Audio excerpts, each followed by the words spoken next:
How do we maximise productivity and performance?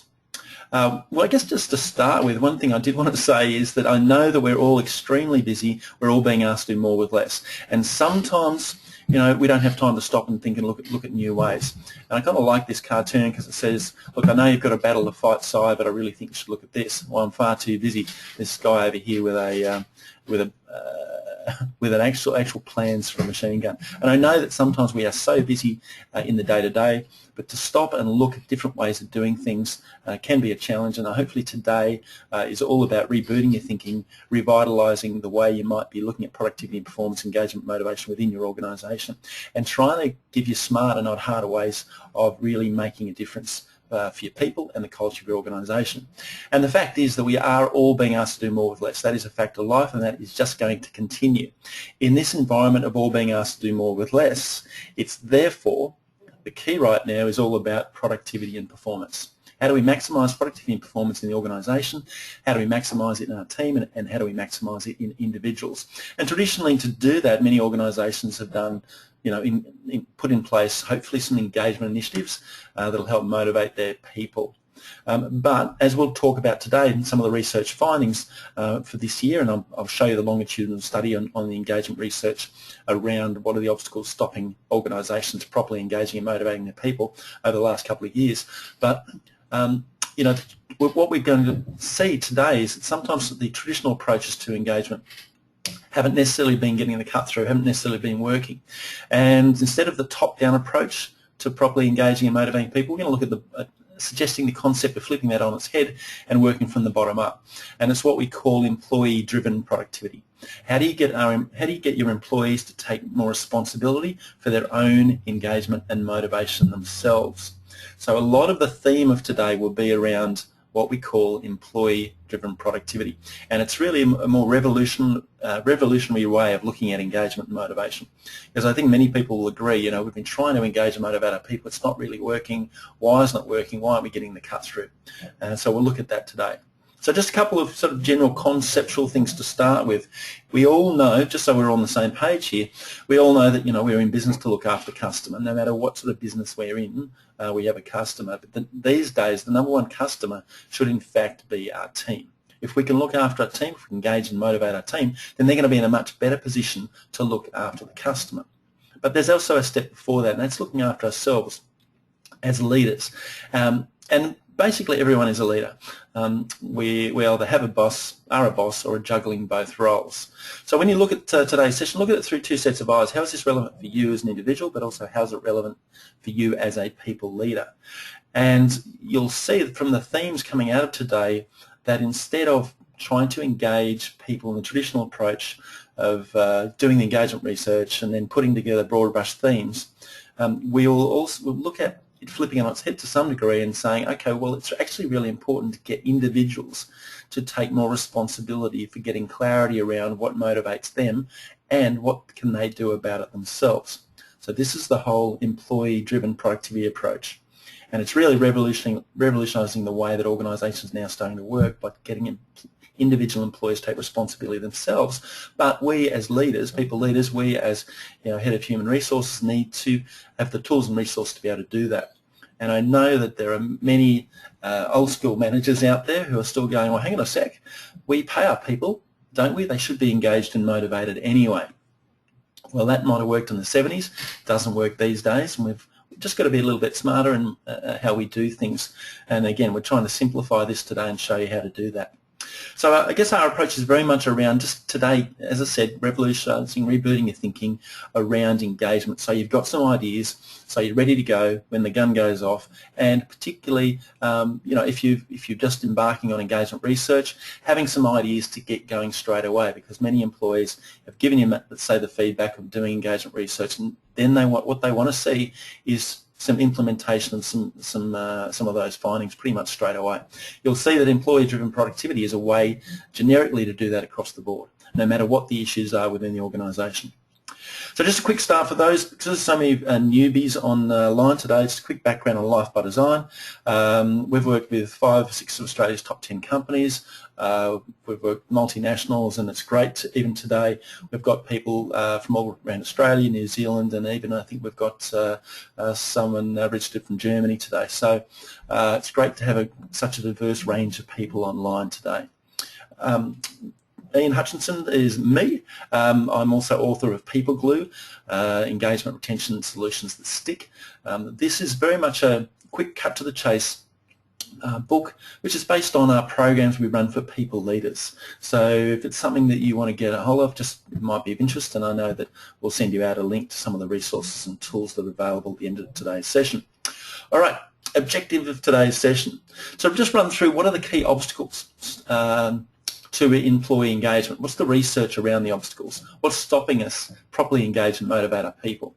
Also want to share with you the concept that one size doesn't fit all as far as employment strategies go, but what does? And it really will come down to getting clarity around and helping individuals get clarity around what motivates and engages them. Once we can get individuals clear on what engages and motivates them, then they're able to do it themselves. And this again is pulling through the concept of employee-driven productivity, which is all about creating a culture of self-responsibility. And this is really the key. How do we create a culture where individuals are clear on what motivates them and they are taking responsibility for it themselves? Because the old traditional approaches of showering people with gifts and benefits to properly engage and motivate them, really all that has done is create a culture of this whinge entitlement sort of feel, where people are going, great, you're asking me to do more with less, what are you going to do for me next Christmas to properly engage and motivate me? So it creates a child-parent concept or paradigm rather than a parent-parent approach between employee and employer. Hopefully we'll allude to the point that about 70 to 80% of engagement can be actually driven by the employees themselves. So this is great because this is where all the heavy lifting is done for the people leader, because once employees get clear on what motivates them, they can take responsibility for it themselves. We'll also send you a sample tool after this program where you can actually, in about 5 or 6 minutes, do a quick job fulfillment tool. This is one of our many tools, and you'll be able to see how usually we find 90% of people can improve their own job fulfillment themselves, and about 60% can get in the top 10% of the population. So I know Megs in our office will send that out to you in the next few days.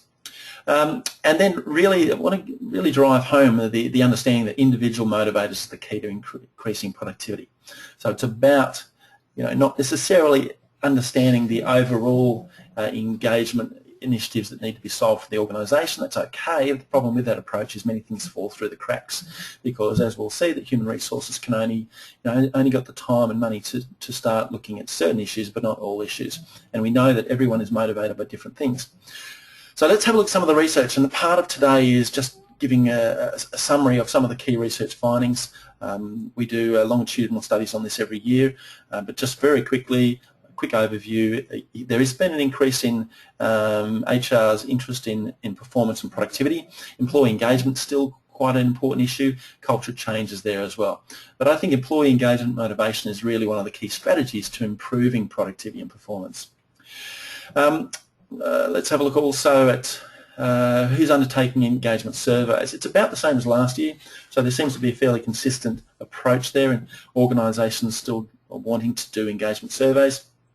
And again, there is an argument to suggest you don't have to. I will show you the argument to that shortly, but I know that certainly for many multinationals, there are directives from the top down. We want to do engagement research because we want to benchmark how we're going through different countries and different divisions. So that is important to many of the boards that want to know that.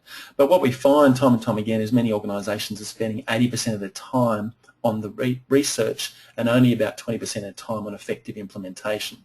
So it would be great if a lot of the energy was spent on implementation, not necessarily just the research all the time. So quick history of engagement. We know that engagement motivation is a fairly soft skill, soft approach, so we know over the last 10 or 15 years it's been important to try and make it tangible and try and measure it, a la employee engagement research. But, ideally what we want is, in a perfect world, utopia would be 100% of our people engaged 100% of the time. That's just not always the case, and we know that some of the research is suggesting that about 20% of your workforce will be what we call the toxics. Now, these are the people who don't necessarily enjoy their life, don't necessarily enjoy their work, but they like to come to work to make sure you don't enjoy yours either. So roughly about 20% of the population in a workforce. We know roughly about 60% of what we call the complacent coasters. These are the ones who pretty much, they work, but we haven't given them a good enough reason to leave yet. So, just doing what they need to do, but nothing over and above. And then about 20% of your workforce will be the engaged eager beavers, and these are the ones who love working there with you, and they would buy shares in the company if they could, and they don't really understand that why there are some toxics or maybe complacent coasters. In fact, the toxics could contaminate the eager beavers if they're not properly looked after and engaged and motivated. So from our research, what we've found is what are the top 6 reasons why organisations aren't effectively engaging and motivating their people. Now, one of them is, and these are in no particular order, but we'll get to the research and show you what are some of the key themes and some of the key obstacles for many organisations this year moving forward. So one of them is inaction. And inaction is where, look, we've done the research possibly and we aren't really doing anything to solve any of the issues because possibly we don't know what the most effective solutions are, or we're looking for, or we're researching what we need to, the best solutions to solving the engagement issues we've found from our research. Part of the challenge with this is, you do the research, come up with what are the key findings, then you go out and start researching what are some of the best solutions to those key findings, and that can take some time, and then lo and behold, bang, it's time to research again. And sometimes it's better to not do the research rather than do the research and do nothing about it. That can be disengaging for workforces because, hang on a sec, we've already told you what we think, but nothing was done last year, so why should we do the research this year? So inaction, and part of the issue around inaction, it can cost you a lot of money because we're not properly maximising the spend of the organisation. And if you look at it, then one of the biggest spends of any organisation is human capital. So, for example, if you've got an organisation of 1,000 employees, let's say the average salary, is $80,000. That can cost you, about $80 million per year, which is about, $1.6 million per week. So the question is, what are we doing? What are you doing to effectively maximise that spend? So ineffective solutions is another issue. We're putting in place solutions, but we don't know if they're being effective. So one of the extreme classics I talk about quite often is the fruit bowls. And I know there's a couple of financial organisations within Australia who spend about $100,000 a year on fruit bowls. Fruit bowls are a good engagement strategy. Well, the one small factor, possibly, but the problem with fruit bowls, and I've seen this in virtually every case, is people start fighting over the fruit. What's the best fruit? Let's get in and nick that early. And sometimes you can see that's not a very effective strategy, and therefore to try and take it away, you can't do that very easily now because then people will whinge and complain that we don't have fruit bowls anymore. So it's a really good disengagement strategy taking it away. So we've got to be really careful about what are the solutions we put in place in the first instant. Here's the example I was talking about. 1,000 employees, average salary, let's say $80,000. That's a payroll of $80 million per year, which is about $1.67 million per week. So the question is, if we're doing nothing to properly engage and motivate our people, if we're putting in place the ineffective solutions, then are we effectively maximising that spend of $80 million per year or $1.6 million per week? It's a lot of money. So the question is, how do we effectively maximise that? One of the other obstacles to engagement is leader buy-in. Are leaders buying into the principle that they need to engage and motivate their people, or are they leaving it purely to human resources to do so? Let's just, 1 second here, I've got a question coming through. Okay, yeah, okay. So Juliet just saying that she's, what I've been mentioning is that, yeah, she's saying, yeah, agree with you, more or less agree with you, Ian, that's it. I've seen this in my organisation and it's really destructive. Yeah, and I presume that's relating to the engagement survey example I was giving. So leader buy-in is really, really key as well. The problem is many leaders go, well, human resources does the engagement research, so they should be responsible for the engagement initiative, shouldn't they? You know, I'm a technical expert, so therefore, I'll get on with my stuff. But as far as the people stuff, the soft skills, you can do that, human resources. And look, basically the problem is that many leaders don't have the skills, tools or resources to properly engage and motivate their people. So there are simple tools and resources out there to do that, and many leaders, people leaders, aren't psychologists, coaches or counsellors, so they feel like they it could be intimidating for them to actually get in that space of trying to tease out for the individual employees what engages and motivates them. But we've got the tools and resources around that, and also the other way of bypassing that is, for example, we run programs to help workforces, individuals in those workforces, get clarity on what motivates and engages them.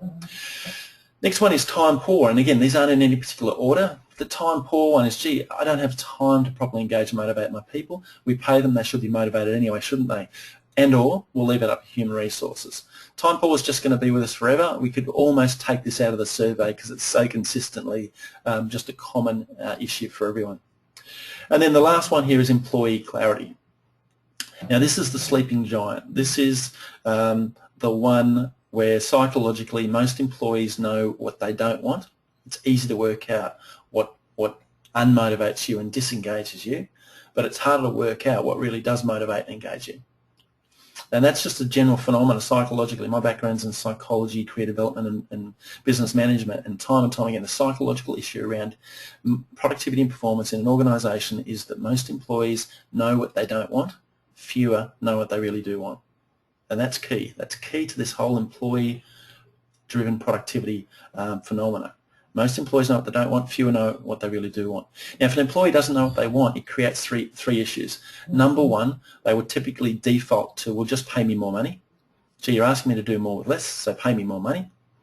The second issue, and that doesn't help anyone, and we know that most people aren't, once they feel fairly rewarded, aren't motivated by money. Secondly, if an employee doesn't know what motivates and engages them, then you as their people leader can't do anything about it to properly and effectively engage and motivate them. You can only guess.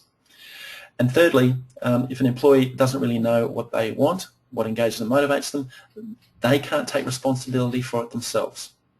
And they need to have clarity around what motivates and engages them individually to be able to activate employee-driven productivity. So once an employee is clear on what motivates and engages them, they can usually control it themselves a lot more than they think. And again, there are tools and processes that tease that out for them. And that's the beauty of this whole employee-driven approach. Once employees are clear, then they can control themselves. And we say clarity creates control. So they're the 6 key challenges or obstacles to engagement and motivation. Again, the survey that was just done in the last month or so, that's the data around this particular issue, which is probably gobbledygook. Let's just summarise it for you, and let's actually show you over the last couple of years what the research, when we boil it all down, shows us. So in 2011, you can see that ineffective solutions was the number one for most, and these are basically based on human resource directors' results. So ineffective solutions in 2011 was the main thing. They were saying, well, we're doing things, but we're not sure it's getting effective cut through. You'll see employee clarity, yes, not really, what is it, 1, 2, 3, it's number 4. 2012, bang, we start to get much more, in fact, it's very interesting because effective solutions are actually reducing, and a lot of people are going, well, the issue is that the solutions we're putting in place possibly haven't been working. Maybe more people are doing inaction because they're looking for the best solution. But we find here that employee clarity is starting to really hit the mark, and there's a lot more awareness through organisations that it is about employee clarity that's the issue that's stopping productivity and performance, because if employees aren't clear, they can't control themselves. Time poor is becoming more aware, a higher awareness, and also skills, tools and resources. So people are becoming more aware that, gee, maybe we need the skills, tools and resources. We don't have them to help employees get clear. We look at 2013 and these 3 are really starting to the bottom three here are really starting to solidify. And again, employee clarity is up there. Again, time poor is always going to be there. But again, tools and resources are really the thing that people are finding. And also we need to get a bit more leader buy-in. And then this year's survey, just completed in the last few weeks. Where are we with this one? Coming up. Here we go. And again, we're starting to get consistency here. So what we're finding is, yeah, employee clarity is really the key. Time poor, it's always going to be there, as I said. So the issue here is if we can get, if you can put in place some simple tools and resources that are going to get employees clearer on what motivates them so they can take responsibility themselves for their own motivational engagement. Simple tools that help them do that. You're going to get more leader buy-in because it's going to be simple and easy for leaders. They're going to be the most effective solutions because it's all about creating a more self-responsible culture. So employee clarity, tackling employee clarity head-on is really the key here. Now, let's have a look at, next question really is about, well, who's responsible for engagement? And traditionally what many people say is, well, in the past it's been human resources. Why has it been human resources? Because they're the ones who have been responsible for doing the engagement research, so therefore they should be the ones who put in place the initiatives. Less so, people leaders should be responsible for engagement because it's a soft skill right across the board culturally, isn't it, that needs to be solved, and even less so employees think that they're responsible for employee engagement. Now our model, we flip that on its head. So this is where instead of going top down, we go bottom up. And when we look at this, it will be, the model completely flips itself on its head. So who's responsible for engagement? Yeah, sure, human resources are responsible. People leaders are even more responsible, and employees should be charged with even more responsibility. And this is where you get your biggest bang for their buck, when you get employees clear on what motivates and engages them. Now, so who's responsible for engagement? Well, actually, everyone should be responsible for engagement, just these three groups for a different set of tasks. Human resources should be responsible for putting in place, sure, if you need to continue doing your engagement research, we think it's probably a good idea. It gives you some broad brush initiatives to focus on, and for human resources to focus on culturally. And this is what we would call an organisational engagement plan. But then people leaders should be responsible for putting together a team engagement plan, because we know that everyone's motivated by different things, so different teams will be motivated by a different set of motivational engagement drivers. So team engagement plans, more and more organisations are now starting to do that, but what's even more important and more effective is to get individual employees to put in place their own personal engagement plans. So this is pretty much, and by the quick distinction, when we're talking to employees, we don't even mention the word engagement, because engagement's very employer-centric. The only reason you want to engage me is because you want me to increase productivity and performance and profitability in the bottom line. So I smell a rat, it's all about you and the organisation. But if we had a discussion with employee, and we talk to leaders and about engagement, sure, but if we talk to employees, we very much talk to them around, well, what motivates you? What are the key motivational things that you're looking for, that really drive you? Oh, it's about me. So motivation, the term motivation is very much around, it's very employee-centric. So just a quick distinction around that. But as we're talking today to people leaders and HR directors, this is really happy talking about engagement, because that's really the bottom line impact of what we're trying to do here today. So organisational engagement plans, what's even more effective than that is a team engagement plan. What's even more effective is a personal engagement plan. In theory, most organisations traditionally have done organisational engagement plans, which are broad brush initiatives. As I said, more are starting to do engagement plans, but they're teams. But personal engagement plans are fantastic because it's starting to create an organisational culture of self-responsibility. And in theory, if we got everyone to do personal engagement plans, then they could then be much more informed and have a much more richer discussion with their people leader, and they could more effectively put together, therefore people leaders could more effectively put together team engagement plans, building it from the bottom up, and then in theory the team leaders or people leaders get together and then create their own organisational engagement plan. But it's building it from the bottom up rather than the top down. And if everyone's responsible for engagement, then engagement needs to be simple. So what we've done is we've boiled down engagement research down into 7 key drivers. And So we've studied engagement research over the last 15 years. Pretty much it all cascades down into these 7 drivers. Why 7? Because it's got to be simple if everyone needs to understand this and be responsible for it. Now today we're not really going to go through what these 7 are, but you get a quick idea here. Reward, work-life balance, opportunity, relationships, purpose, job fulfillment, and leadership that keeps people informed and appreciated. And if these drivers are pretty much the same all around the world, it's just that they vary from country to country, from within Australia, let's just say, from organisation to organisation. The order of these will vary. For example, here's a charity, and you can see an example of this. Purpose is a very important driver for this organisation, but so are relationships, job fulfillment and work-life balance. The bottom 2 here, very interestingly, these 2 commonly fall into the top 3 for most Australian organisations we've worked with. I was running a program last year in Southeast Asia for Pepsi, 26 leaders from Pepsi in Southeast Asia, the whole Asian area there, and interestingly enough, in that group, work-life balance was the least important driver. So it changes from country to country, culture to culture, but in this example, Australian charity, you can see where, for most of their employees, where the drivers are important. Now, just on this, by the way, one of the issues with most engagement research is it says, well, how well is the company going in certain areas? And employees will measure that for the organisation. Very rarely does it ask, well, how important is that particular driver to you? So recently we worked with an organisation where purpose was being fulfilled really well, but it just wasn't that important to their employees. And in fact, the employees were getting a bit resentful that purpose was, they were looking after people outside the organisation but not within. So just something to be aware of there. Okay, here's a Generation Y finance organisation. You can see that, again, in this example, purpose wasn't as important, but opportunity is important. Reward's a little bit more important than obviously it was for the last example. We go back to cause. You can see that reward's just not that important. So, which typically would make sense in a charity or an organisation. But again, work-life balance for this particular Gen Y group, very important. Opportunity, very important. Job fulfillment, again, very important. And reward starting to creep up there a little bit, but again, very rarely do we find reward fall into the top 3.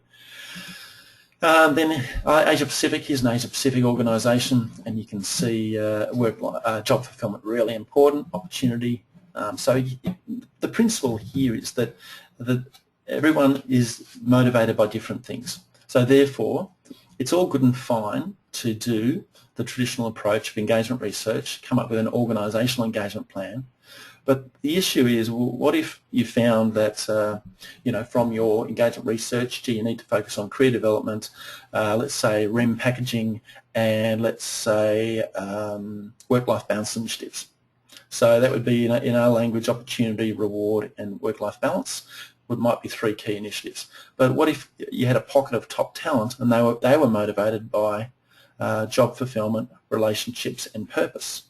You can see that you might be putting in place broad brush initiatives based on the research, but there's a whole bunch of people that won't be impacted by that because they might be motivated by a set of other drivers. So organisational engagement plans are okay, but a lot of things fall through the cracks.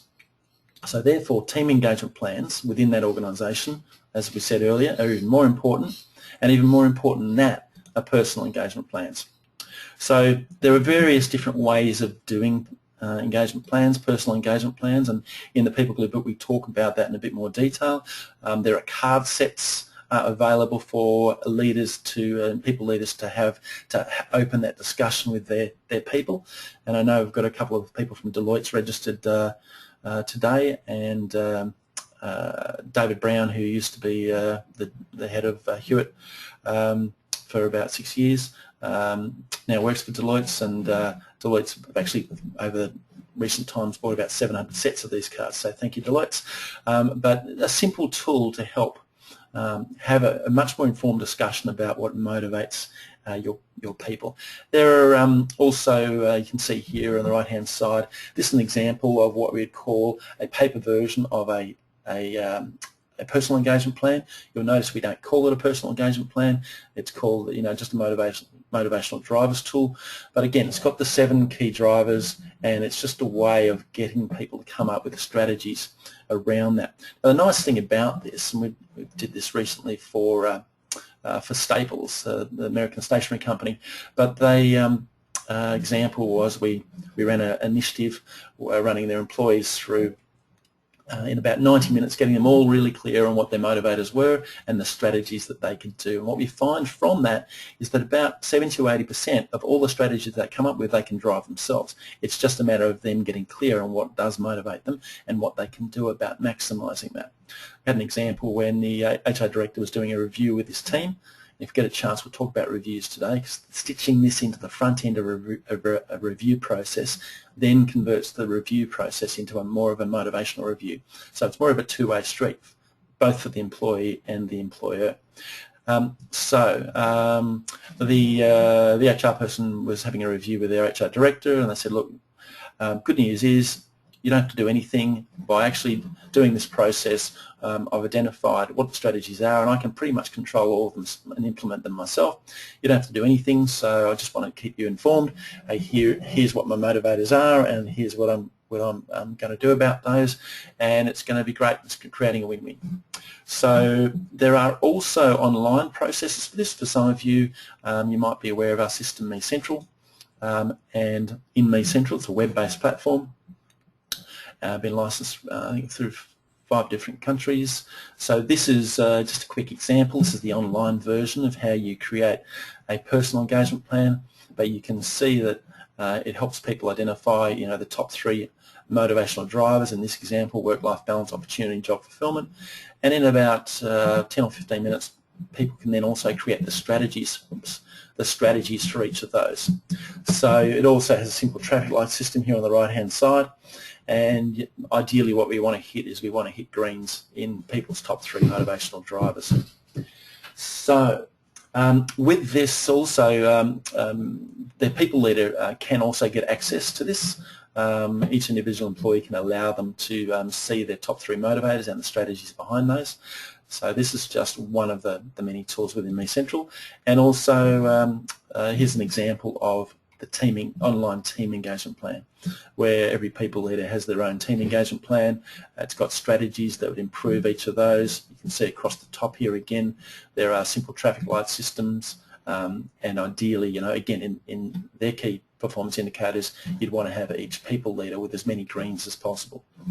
So that just gives you a quick overview of organisational engagement plans are okay, but team engagement plans are even better, and personal engagement plans are even better than that. So let's just stop at this point and see, we've been going for about 35 minutes, so I just want to open up now to any thoughts, questions or comments that people may have around what we've discussed so far. And again, there's a couple of different ways we can do this. You can either put your hand up, and it looks like we have, let's see, you can either put your hand up and I'll open your line and see if we can have a chat through that way, or what we can do is you can type in questions. So let's just see if we've got anyone with a hand up. I think I did see one a second ago. No, let's put back down again. All right, so you can either put your hand up, we'll open up a line, or if you want to be more anonymous, you can just type in a question, thought or comment, and we can discuss any of those. No, all looks good. All right. What I'm going to do then is we have the opportunity now. Let's just do let's do a quick example of a tool. I'm going to do the online. I'm going to do a job fulfillment tool. So for this is just about, let's take about 5-7 minutes. What this will do is prove to you how quickly you can improve your own job fulfillment yourself. Okay, just a sec. We do have a question, do we? Not sure that we do. Megs is just saying that there is a question here. Just one sec.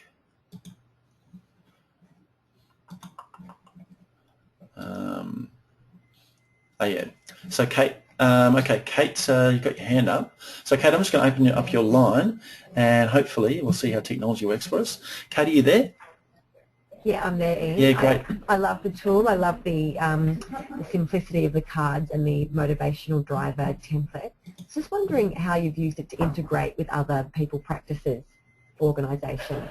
So I think the key to sustainability is the way that they get integrated with all of the other infrastructure. Yeah, totally agree. And so with any of this, if we're doing well, first of all, I mean, ideal scenarios, what we would do is recommend we come in and we run a program for workforces where we get them quickly and easily, doing with their own personal engagement plans developed. And Yeah. what we find, the good news about that is it's us doing all the heavy lifting for people leaders. People leaders get involved in those programs as well, so they get to understand what their key motivational drivers are. And then typically we'd run a people leaders program to help people leaders better be able to understand each of the 7 drivers and then how they can move this forward. That's one way, and then integrating it ideally in the Rolls-Royce version is using Me Central. But again, it depends around, and it's good, we've got other questions coming through, which is great. So it depends what other online systems you've got, because sometimes we don't want to overwhelm, overwhelm your people with too many online systems. So that is one way of doing it. The other way is and the nice thing is we always try to look for hit points. So hit point is, like the review process, making sure that this stuff sticks. If you just help employees understand what their motivators are and what the strategies are, they all go, hey, this is great, I've got more clarity, it's up to me, which is great, but and it's really left up to them, flapping in the wind, to go and do it themselves and have those discussions with their managers. And you could encourage then your managers to sit down and have a coffee chat with each of their people. They have a much richer and much more informed discussion with them, which is great news. But it's to integrate anything, as you know, you want to make sure it's sustainable. So stitching this into hit points like performance reviews is really what we'd be recommending. Have this as a front end to performance review. And most performance reviews are very much based on, here are the organisational objectives, here's the objectives of your role, we want you to hit those this year. There's very, very little in a performance review about, well, what's the rocket fuel that's going to get me, motivated to actually achieve this. So many of organisations we work with, they will stitch this into the front end of the performance review process, so it becomes part of it. So, here are 7 motivational drivers this year. Which are the most important to you? How are you going with each of those? What are the strategies that you think would maximise each of those for you? Great, let's look at those and let's see how we can integrate those with what we're also trying to achieve in your role and create a win-win. So it's all about increasing productivity and performance for the individual. They're going to be more engaged and motivated. It's really creating this win-win situation. Absolutely. Thanks, Ian. No worries. Thank you for the question. Okay, let me close your line, Kate. Okay, we've got questions coming in now, which is great. Jody, I see your hand up there. I think first on the buzzer was Lauren with a question. Okay, Ian, in your experience, how effective are PEPs, personal engagement plans, with the toxic folks who have quit but are still there? Okay, great question. Look, we're big believers in that. It is always everyone's responsibility to at least give the toxics a chance to to be more motivated. Sometimes the toxics just aren't aware of what motivates them. So it's really, you've always got to give them a chance. I'm not sure that we've actually segmented the toxics and the complacent coasters in an organisation. We've kind of left that up to them. But certainly, the good news is that 90% of people, certainly around examples like job fulfillment tool that we have, and Megs will send you out an online version of that, 90% of people can improve their own job fulfillment themselves, 60% can get in the top 10% of the population. So, that's the good news. And I think we'd be negligent if you didn't at least give the toxics a chance.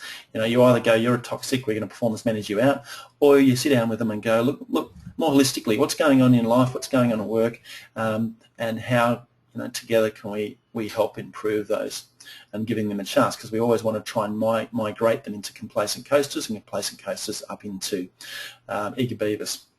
So it's really, you just got to give it a go. We haven't got actually any tangible research around that, but that's really, it's just about giving them a go. So I hope that answers your question. It's about trying to convert the culture into more self-responsible culture, and I think typically with toxics, they like being victims, so it's about giving them some tools and resources to allow them to be more self-responsible. And again, once they've got clarity, clarity creates control. Once they've got clarity, then at least they'll see that possibly it's actually up to them, or it's their issue. It's no longer can they need to whinge at the organisation, because there's a lot they can do themselves. All right, Jody, you've got your hand up, so let me open your line. Jody, can you hear me? Jody. Jody, you want to put your hand down. And if you have got a question, then, oh yeah, it's gone back up again. Great. So I'm thinking, Jody, we might have an issue with your mic. If that's the case, I'm hoping that you might just be able to type your question in, and we can go from there, because I can't hear you, so and neither can anyone else. So maybe if you could type your question in, that would be great, if that's not too much of an issue for you. All right. Any other questions, thoughts, or comments at this stage? That's some good questions, so thank you. You can put your hand up, or you can type in a question. Okay, we've got one typed in here. Let's have a look here. What's up next? Okay, Jody's just saying, yeah, my question has been answered already. Thank you. Okay, good. Okay, another question is, in your experience, oh no, we've just answered that one. All right, great. Okay, I'm excited because we have time to do a quick tool, and the nice thing about this is we can prove to ourselves that we can control a situation more than we think we can. Okay, so let's get into this. For those who actually, let's see, hands up who wants to do this tool. The good news about this, 90% of you will be able to improve your own job fulfillment.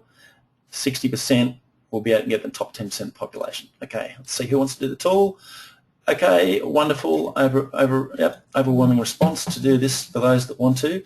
Let's go. This will take about 5-6 minutes. And I urge you to do this, because you will be nicely surprised. Okay, so we know that job fulfillment is one of the top motivational drivers for most people in Australian organisations. So, in fact, my guess is, and Marcus Buckingham's work and Gallup poll would probably suggest the same. So let's have a look at this. What you'll need for this exercise, a bit of paper, if you can turn into landscape format, as I have here, 4 columns. Pen and paper, hopefully you might even have paper. Who knows? Okay, so we want 4 columns. Oops, sorry, I had frozen the screen there for a moment. Here we go. Okay, 4 columns. Column 1's headed up skills. Column number 2 is headed up challenge. Column number 3 is headed up meaning. Column number 4 will be a totals column. Now this is kind of, this is kind of quick and dirty version for webinar format. As we've said, there are sexy worksheets for this, cards, and also online tools. There's another question. Okay, Ian, when is your next book, and what is the topic going to be? What have you learned since beginning this journey? Oh, okay, that's a big question. Okay. Look, People Glue is actually in its 3rd print now, thanks to the question, and look, the next book is probably, and I wrote one about 6 or 7 years ago on work-life balance. The next book's probably going to be, look, and it's actually the first one I started. It's more going to be around the topic of business, fundamental philosophy, life by design. So I'm a big believer in that many people live a life by default rather than life by design. So in work, it's the same. In life, it's the same. So that's probably going to be that's work in progress, and we're actually going to put a lot of this online anyway. So with webinars and our tools and all that sort of stuff. Okay, let's and look for other questions, because I do want to do this tool. I'll stick around after the webinar for those that want to ask more specific questions. So we'll do that anyway. Okay, skills, challenge, meaning. Let's give ourselves a score out of 10 in the box at the top for each of these. So let's say the question around skills is, of the skills you most love using, how much do you feel like you're using in your current role? Of the skills you most love using, how much are you using in your current role? Some of you might go, I don't even know what the skills are I most love using in my current role. Just ballpark it for today. Of the skills you most love using, how much do you feel like using in your current role out of 10? Next question is challenge. How challenged are you in a positive way? Now, there's 2 types of challenge. There's negative challenge and positive challenge. Negative challenge is, I've got a pile of paperwork. I hate paperwork. That would be negative challenge. We're not going to worry about negative challenge today. We're just going to focus on positive challenge. Positive challenge is I wake up each day, I've got challenges ahead, but I'm stimulated by the idea of overcoming those challenges. So give yourself a score out of 10 for how positively challenged you are. And then the third one is meaning. Now this normally relates to the industry you work in. Is it in line with your interests? Is it in line with your values? So just say interests, you know, you really like the outdoors and sport and fit, and you think that we should look after yourselves and, you know, your body and all that sort of stuff, then but you work for a tobacco company. I'm going to suggest maybe your meaning score is a little bit low. I don't think we've got any tobacco companies online today, but I think your meaning score is going to be a little bit on the low side. So this one is your work in line with your interests, in line with your values? Give your score out of 10. Then what we want to do is add up all three scores. Give yourself a score out of 30 in column number 4. Now, let's see. We actually will do a poll, because what we want to do is get a benchmark score here for everyone. So your current score. So I'm just launching a poll now. And what we're going to do is, if you could just pop in where your score fits in that. I'll open it for about 15 seconds. All right, where do you currently rate? 50% of us have voted. 60% have voted. All right, and let's close that poll, and let's just share the results with that. Oops, don't want that one. Let's share the results. So from what we've said, let's see. Okay, so it looks like, okay, this is interesting. So 64% of us are scoring 13 to 18 out of 30, 29% are scoring 19 to 24, and 7% are scoring 25 and above. Now, if you're scoring 25 or above, typically that puts you in the top 10% of the population. Now, the observation here is as leaders, HR directors, as leaders who are online at the moment, any leaders should ideally be you know, their job fulfillment score should obviously, in the perfect world, be as high as possible. So, you know, because the fish rots in the head. If we're not engaged and as motivated as possible, you know, what chance have our people got as well? So ideally, people leaders should be, we want people leaders to be more engaged in this. But at the end of this tool, we'll look at the results. My prediction is that 50-60% of us will be in the top 10% of the population scoring 25 or above. Okay, so let's just hide that poll. Let's continue with the exercise. Whoops. All right, sorry, 1 second. Technical issues.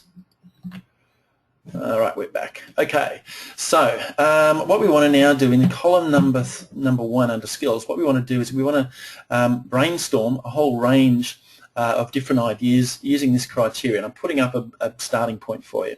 So in column number 1 in skills there, want to brainstorm some ideas. Imagine that you could do any job on the planet. You may not even know the job title, but you have total permission to write the job description and put in there what are the skills you most would like to be using. Here's a starting point. We want to get at least 3 to 5 skills in column number 1. So have a look at that list. You've got about 30 seconds. Jot down some skills that you'd most love using if you could do your ideal job on the planet. This is just a starting point. You can think of other skills if you like. So we're just going to do the quick and dirty version of this. So just 30 seconds. What are some skills that you would most love using? Don't worry if you can or can't use them. Just jot them down anyway. I really love the idea of, gee, to be doing that more.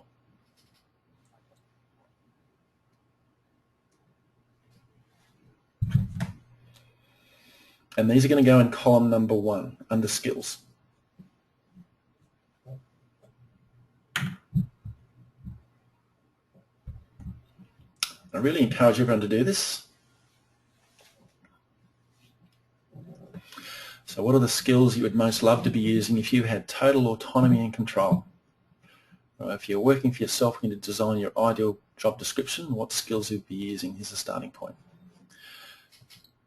All right, so hopefully we've brainstormed a couple of those down. So they're going to go in column number 1 like this. You know, you might put down coaching, selling, negotiating, motivating your teams, who knows.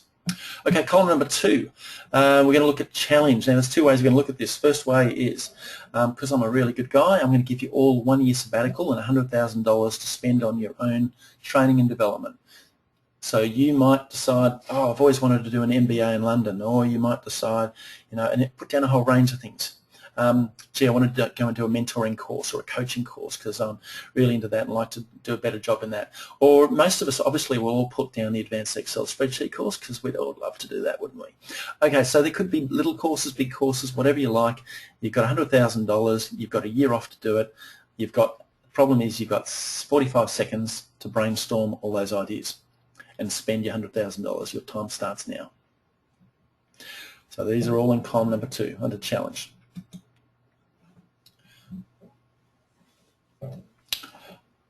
Who knows? Examples, gee, I've always been interested in web design or presenting better, or yeah, the Excel spreadsheet course, maybe no. But the MBA, who knows?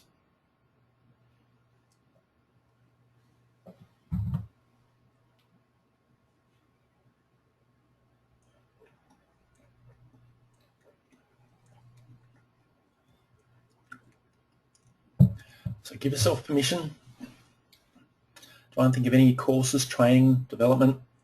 Who knows, it could be getting a mentor. It's not going to cost you anything. But in the next 12 months, if you had a sabbatical, what training and developing would you like to be doing for yourself? It could relate to your job, but it could be something a bit left field. Who knows?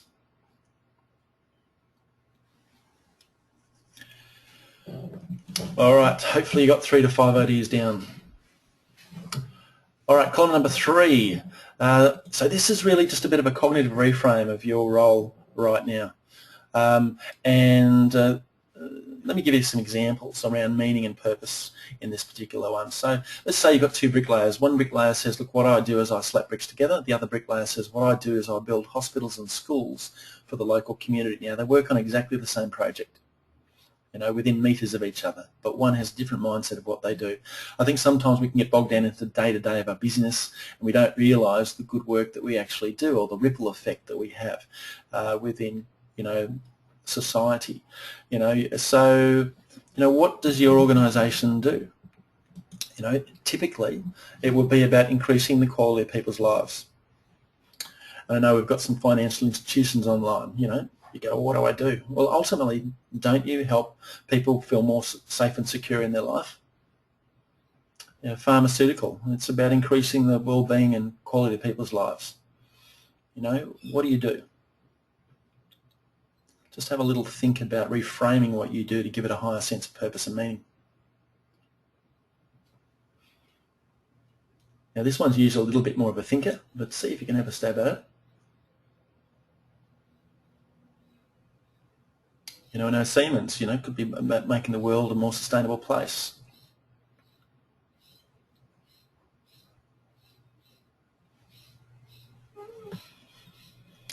All right, and again, we're going through this real quick. So now you've brainstormed. Hopefully you've got 10 or 15 ideas under skills, challenge and meaning in total. What we're now going to do is have a look at all the things you've brainstormed. You're going to now identify which of the things, now that you're aware of them, you think you could start to implement in your role in the next, say, 3 to 6 months. And you might go, oh yeah, I could do that coaching course. Gee, I can motivate my staff more. Actually, there's a selling course that I know we could do. There's a presentations one. Yeah, look, it's pretty easy to do the Advanced Excel Spreadsheet course. I know that's on offer, or I could go and sit down with Wendy and she could tell me in 10 or 15 minutes over lunch about that and a bit more. I could just think about this and reframe my thinking. So just go through your list there, circle anything, identify anything that you think, now that you're aware of it, you think you can implement in your role in the next 3 to 6 months.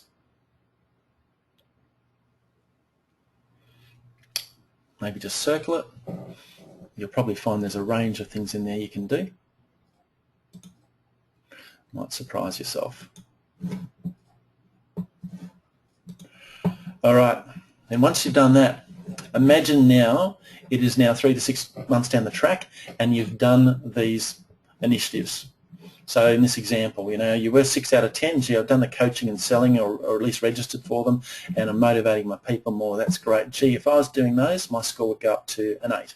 If you're doing these things under challenge, what would your score now go up to? If you're looking at your work from a different perspective, what would it now go up to? So we're looking for a new potential score at the bottom of each of these columns. And then you're going to add up all 3 scores, and you're going to give yourself a new score out of 30, which is your new potential score.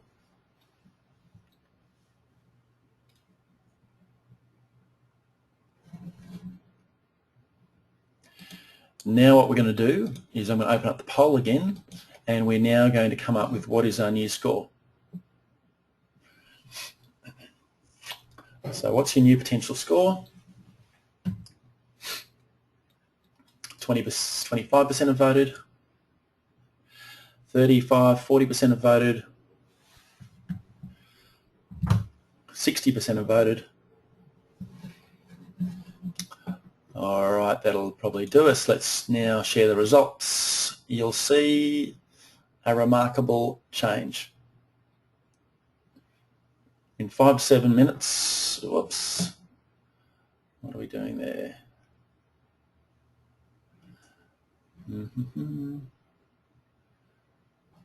Sorry, one sec. Here we go. So you see in 5 or 7 minutes, all of us online have pretty much done this tool. And now, what have we got? Okay, so we've actually got 40% or 38% of us have gone in the top 10% of the population. We've got 54% scoring 19 or above. So you can see that there's been a huge migration. We had 64% scoring 13 to 18 before. So you can see there has been a migration up the food chain there. And again, in a couple of minutes, and if we just spend a bit more time, we could flesh this out in a bit more detail, but you can see that some market improvements there. Now imagine if you were to do this for your whole workforce, if everyone in a few minutes was able to improve their own job fulfillment, the win-win that would create. A win for the organisation and a win for the individual as well. So if everyone's increasing their job fulfillment, what great news would that be? And particularly if we know that job fulfillment is one of the key motivators for most people in most organisations. All right, now we're hitting time now, so just a quick wrap up. Hopefully that tool has been useful. Can I just see, actually, let's just see show of hands who found that tool useful. All right. Great. So overwhelming majority of people, thank you very much. Let's just wrap up then. As a result of today's session, we're going to send you out an online tool, to the online version of that job fulfillment tool. So you'll see, and again in a couple of minutes, how you can do that really quickly for yourself, and you'll be able to print out the results and have an action plan for yourself. So just one of the many tools in MeCentral under each of the drivers there. Early next week, Megs will get you out a recording of this webinar, which you can actually review or share with your people. We'll also send you a link to some of the tools and the best practice tools that you might like to have a little bit more look at, such as the cards, the People Glue book, some of the other kits and information that we have, and some of the programs. So, just to wrap up today, if you want to keep in touch, with me personally, you can join me on LinkedIn. Love to be in touch with you that way. Just to wrap up today's session, we've gone through the key obstacles of engagement motivation, the 6 key obstacles. We've found that employee clarity is one of the key ones we need to focus on. We've hopefully understood that it's not about one size fits all. That doesn't work necessarily. It's a broad brush approach. We need to get down to the individual and work with them and implement the concept of employee-driven productivity, getting employees clear about what motivates them, creating a more of a culture of self-responsibility. By doing that, we can see that 70 to 80% of engagement can be improved by the individuals themselves. And we need to understand that it's individual motivators that are going to be the key to productivity themselves. So that's today's session. Hopefully that's been useful for you. As I said, I will hang online for some 5 or 10 minutes for those that want to ask any further questions. But in the meantime, thanks for joining us today. If we can be of any further help, please let us know. We'll get those links out to you in the next little while. Otherwise, have a great day, and hopefully we'll see you at some stage. Cheers.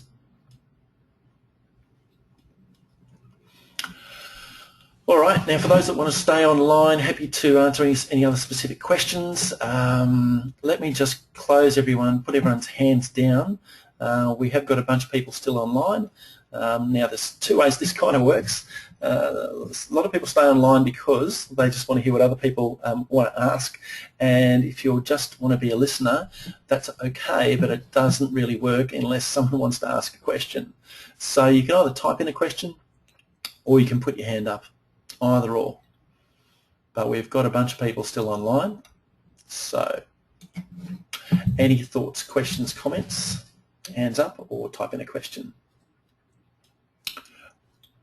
I got, actually, just to start things off, maybe I got interviewed yesterday for a program, and they asked the question about what's the difference between, how do you deal with motivating, engaging people if there's so much diversity or generational differences within an organisation. And our approach very much is, if you're looking at tapping into the individual and understanding what motivates and engages the individual, then in helping them take responsibility for that themselves, you actually don't need to work organisationally so much on generational differences. So I'm not so interested in generational differences. More the focus is therefore on individual differences, and generational differences therefore look after itself because the individual is taking responsibility. All right, got a couple of questions. What have we got so far? Okay. Heading to meeting, but just wanted a quick thank you. The session today, great tools and information. Okay, great. Not really a question, but thank you for the feedback. All right, so we have got a dozen people online still. So again, it's only going to work if we have got questions or comments or thoughts. Okay, hand up, Julie. Julie, actually, it doesn't look like, Julie, I can open your... Doesn't look like I can open your line, Julie, so I'm not sure. Yeah, Julie, I'm wondering if you might be able to type in a question, because it doesn't look like we can talk. I've tried to open your line, but it's not doing it for us. So if you might be able to type in a question or thought, that'd be great. We have got 10 people still online. So question is, no problems. I'm really interested in engagement through significant change. All right. E.g. restructuring, downsizing. Okay, great. So thanks for clarifying. Okay, example would be, let's just say we worked with Free Mobile before they merged with the Vodafone.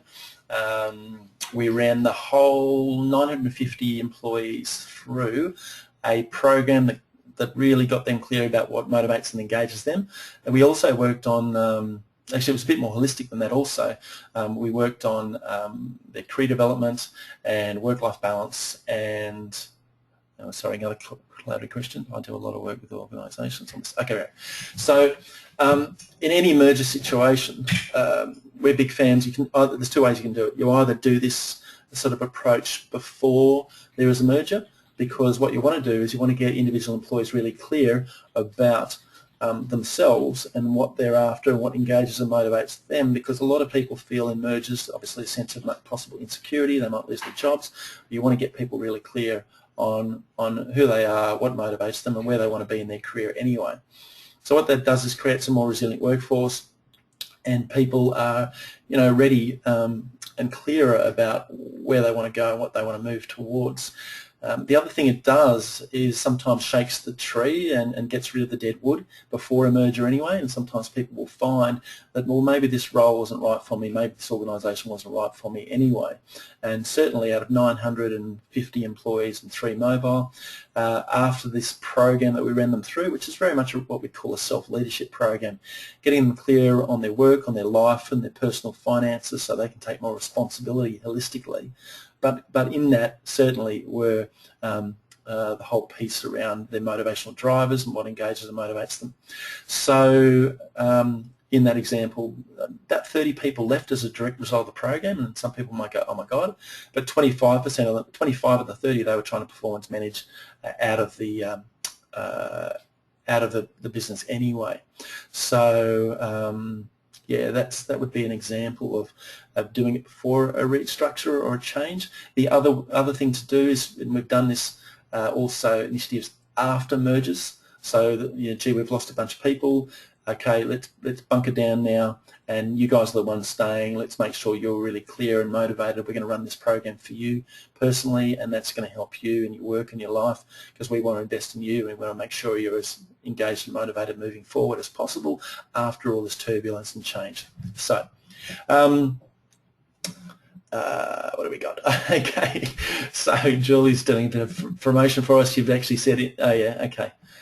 Okay, so actually Megs has made the comment. You might want to also check out all the case studies on lifebydesign.com.au. So we've got a range of case studies there as well, including, I think, that one I mentioned on 3Mobile. So I'll give you some examples of that.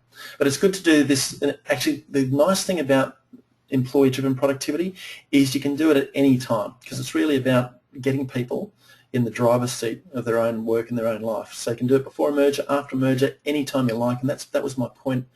Even if you're just done engagement research, this is a great initiative to do and have ready to go straight after engagement. Surveys have been done, because you're doing something and it's productive and it's beneficial to everyone. All right, so thank you for that. We have still got 10 people online. Again, you might just want to listen to what other people are asking, but otherwise, if there's no further questions, I will say going once, going twice. You can either put your hand up or type in a question, but otherwise it looks like we're good. There is also on our website, lifebydesign.com.au, there's a frequently asked questions section as well, which you can go into, and there's a whole range of typical questions, thoughts, and that clients have had that we've answered, not only in written form but also in quick, 1 minute to 3 minute videos. So go for your life with that. That could also be useful. All right, guys. Well, thanks for joining us today. And as I said, have a great day, and we'll see you soon. Cheers.